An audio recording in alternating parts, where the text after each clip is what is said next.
Hi, everyone.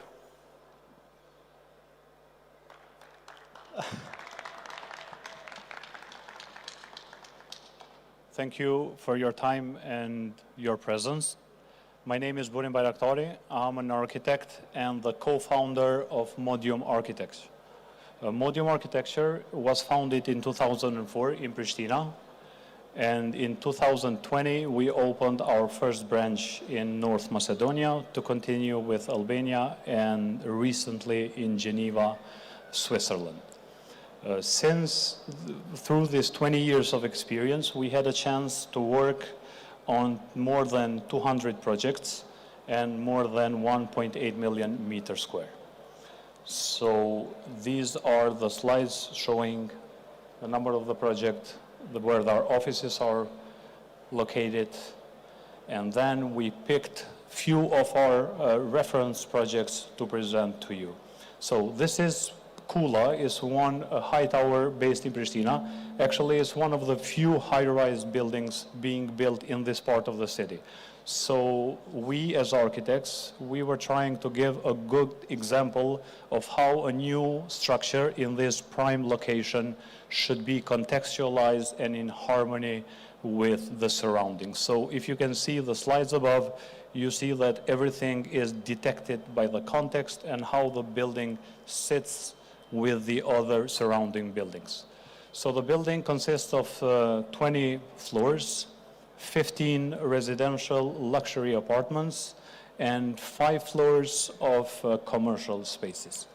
The facade and architecture, like the facade, we used glass fiber reinforced concrete, the big windows, so everyone can explore the view of the Pristina all around. So as you can see, the building on the lower floors has no balconies, and as we go up, we created big terraces so people can experience it out of dust and have all the views.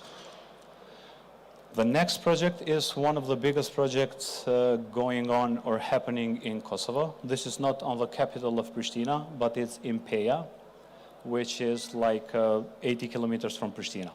So what we try to do here, we try to create a destination for living.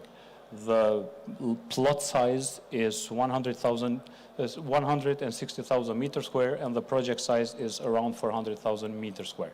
So more or less, it consists of 3,000 residential units and 25,000 of commercial area. So as you can see from the master plan, we try to create a community. We try to create an ideal destination for living. Since the project is quite big, we tried to divide it into 13 mini communities which offer ideal place for living, like green spaces, safe, security, and everything that needs for good living. So regarding the urban aspect, we tried first to connect this plot with the other part of the city. Since the plot is on the suburb, or let's say on the perimeter of the city, we first thought that how can we make this a destination? Why would someone want to live here when they have loads of other residential destinations throughout the city?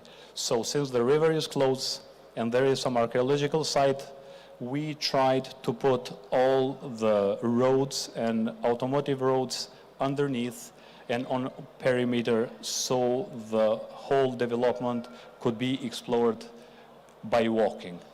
So you can see that through the river, we removed all the streets and we interconnected by foot the whole destination. And at the very front, there's like a commercial site where people can come, enjoy all the development and go through the commercial spaces and interconnect with the other part of the city.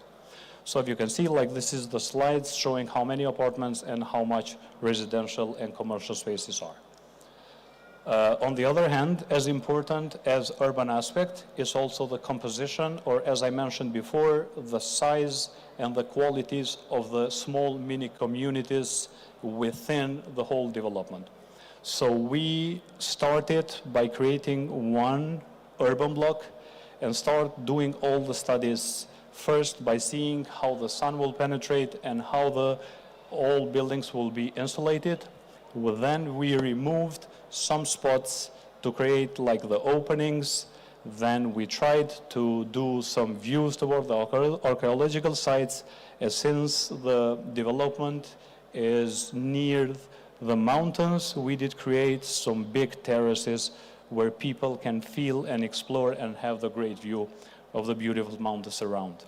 And at the end, again, as all our projects, we try to contextualize them and give them a character of the surroundings. So since the mountains are close, we try to imitate the silhouette of the mountains, and we ended up with that composition we see. Now, here are the typologies of the apartments. We did like a thorough study of the way of living, and we offered different sizes of apartments to fulfill everyone's needs. Now, this is how the whole thing looks. The site on the middle is the archaeological site, which is from the 6th century. So we preserved it, saved it, and we made it like a key or a focal point of the whole project. So as I mentioned before, the project is near the river, and we interconnected it with the other part of the city. So we created also some patios when the school and residents and visitors can all like interact. As I mentioned, the project is uninterrupted by the cars. We try to create destination for people, for visitors, and for residents, and not for the cars. So everything automotive is from the sides, and people can enjoy and feel the whole promenade and the whole commercial areas, and they can enter their apartments without being interrupted by the cars. So it's really important in big communities like this, people to interact. So we thought of how people could live, people could make experiences, people could see their kids going and playing outside, not necessarily to the coffee shops, and then having the school inside and sport facilities, and all people could walk, enjoy the area, and sit all around. So this is some of the main street views. The next project is a project in Fushkosova, which is the city next to Pristina, to the capital. So this sits in a surrounding, like low cost or let's say cheap surrounding. So our task was within a budget to create a sustainable living, to create good architecture, an ideal place for the residents. So what we try to do, since the area has no parkings, has no green spaces, we try to do the opposite. So everything you see here is green, and everything, all the parkings are underneath. So this is the process of the building being built. Now it's almost at 40% stage of construction being finished.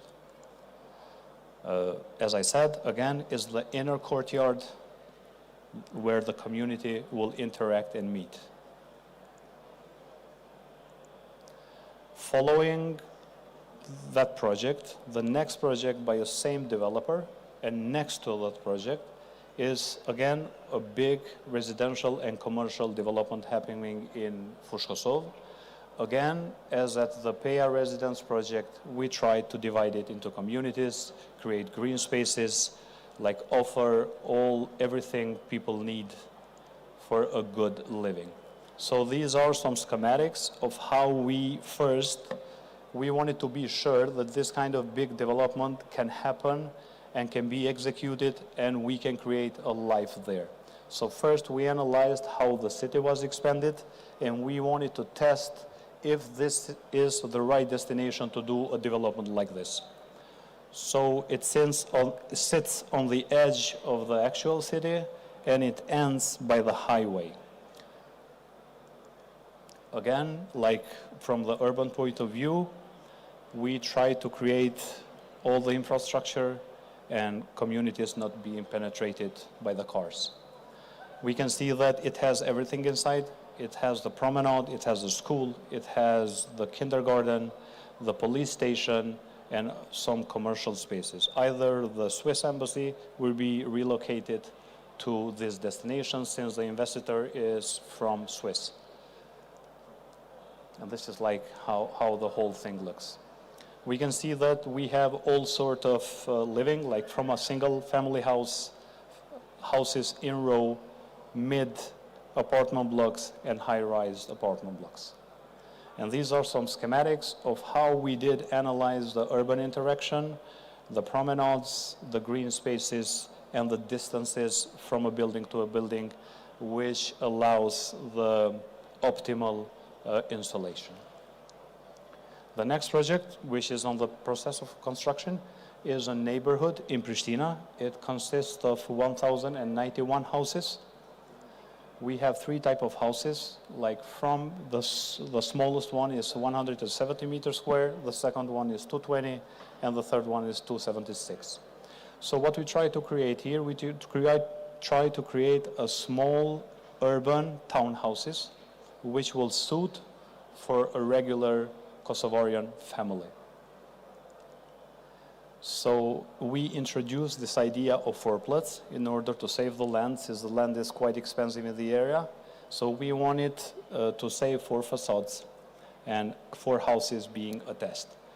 So anyone that might say that there is no privacy, we did create 2 sorts of layouts, one facing the street and one facing the garden.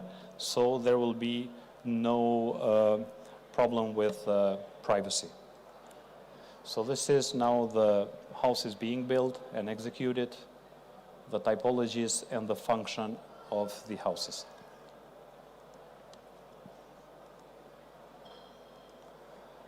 The green spaces, communal spaces. Okay, so as I mentioned before, since 3 years now, we opened our office in Geneva, Switzerland, and these are few of our projects we are working. As you can see, the projects in Switzerland are much smaller. The communities are smaller. For example, like this structure consists of 3 apartments, but has an amazing view looking Crans Montana. So we made sure that it's all about the view and the orientation and getting the best installation. Architecture-wise, it's clean, it's minimalistic. This is the other project in Ardon. It consists of 29 apartment units. It's calculated to be a big project in Switzerland because we don't see big communities like in Balkans and in Pristina. This is the third project in Sion. It's like 3-story high building with 18 apartment units.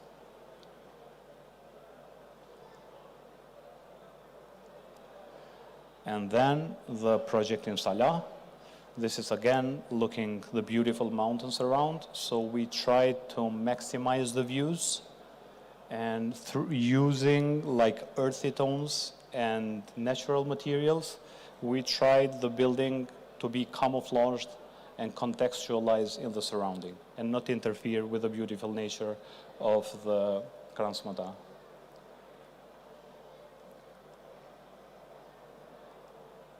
And at the end, we designed the biggest modular or prefabrication factory based in Pristina. The building consists of 2 industrial halls, each one 20,000 meters square, and an office building of 5,500 meters square. So in total is 55,000 meters square. Since the building or the development would be destined to produce prefab houses, and probably that's why we are here today, we choose to present this project and to present how a project big like this could be designed and architecturally thought in a modular way. So everything we see here, from the facade, the paneling, the trespa paneling, the sandwich panels, everything was pre-CNC'd, pre-cut, and everything was assembled on site without even a single saw cut.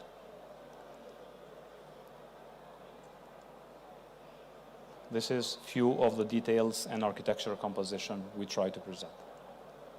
This is the facade, and as you saw, the building was like 200 meters long, so we divided in the modules, and by repeating these modules, we were able to create an architectural composition which looks appealing and doesn't look boring. These are the offices inside. Since they need to be inspiring and need to be creative, we thought of creating like a space which will be interactive, and people might create and be creative inside these beautiful offices.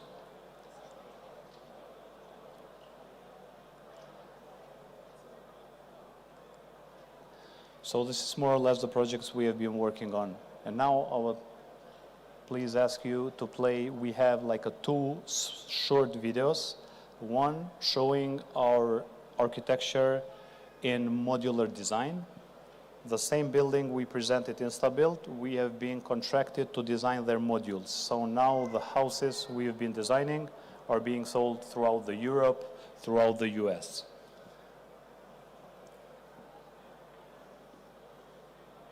So this was our first experience in Germany as social housing. It's a modular system. As we can see, we created a module of 18 meters square, and by repeating them, we were able to create different size of apartments, or let's say social apartments. This is how the concept was developed. First, the staircase towers, and then 4-bedroom apartments, 3-bedroom apartments. And by composing them like a Lego style, we were able to create an appealing architecture which not necessarily looks like modular or prefab. So the building was designed to be detailed in the factory, around 80%, and the next 20%, like the facade and the connection, were supposed to be detailed and finished on site. This is a kindergarten by the same modules for the same developer, a module of 2.4 by 6. We were able to create a kindergarten, and again, by composing the windows on the facade, by 3 types of windows, we composed it, and again, the building looks like in situ construction and not modular construction. So this is how the Legos or the modules were composed and how the final structure we were able to create. So this modules allows to connect them online, which means that we could create like big spaces without having columns, so they could be like utilized in the best way.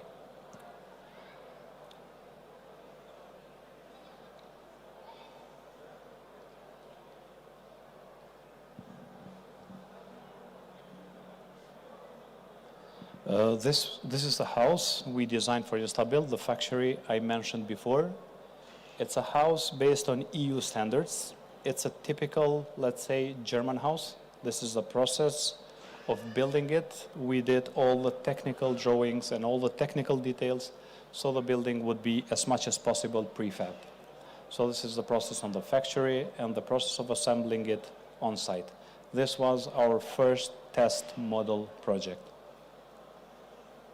It was finished within 3 days, so like from the process of producing up to assembly on site. This is the US typical house, again built by InstaBuild and designed by Modium, where we tried through the paneling system, not the modular system. We tried to create a typical US house which would be shipped in the container and assembled on site. And then the last part is our BIM method of working. Since 2013, we did shift to BIM, so everything is digitally constructed and fully BIM. So we can see here how a building is designed and detailed with all the specific layers, materials, details, technical data. And as we know, BIM allows us a minimal mistakes or errors through the construction process. All types of walls, all types of slabs, the materials, the layers, and how the whole thing leads to generating a precise bill of quantity, which means that things can be pre-calculated 100%.